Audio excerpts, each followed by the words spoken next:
they still had some fairly traditional touches to it. They still gave it a gently carved arched top, so it had a little bit of a Gibson look to it, but it was an entirely solid body with a maple top and a mahogany back to it.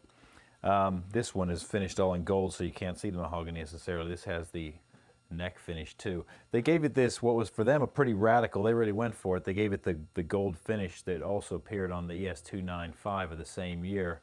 Really going for a rock and roll look, even though rock and roll was in its infancy, wasn't even a household word yet. But for Gibson, this was a huge step forward in trying to capture a little bit of this booming market that was coming along in the 50s.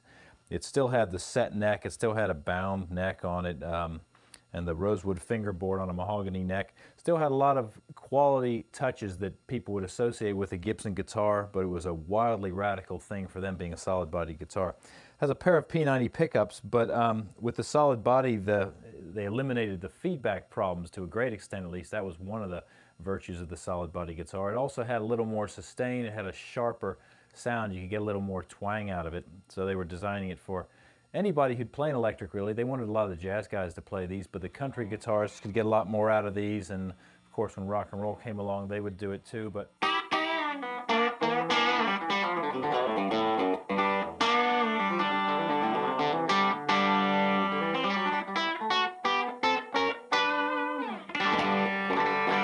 brighter and a lot twangier and gnarlier sounding than anything we've seen yet, but you know, pretty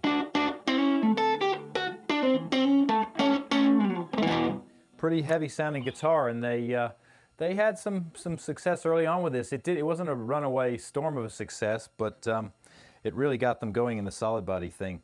The one thing they did screw up, however, on the very first models for about a year or so of the Les Paul, was they put this tailpiece on it, which was a sort of a trapeze and bridge all in one. But because they set the neck pitch very flat on these early Les Pauls, didn't have the back angle that their arch tops had had and the rest of their guitars would mostly be known for, they had to run the strings under this bridge bar rather than over the top of it, and it makes it a little more difficult to play. You can't heel mute the strings or palm mute the strings as easily as you can on other guitars, and it's a little bit awkward.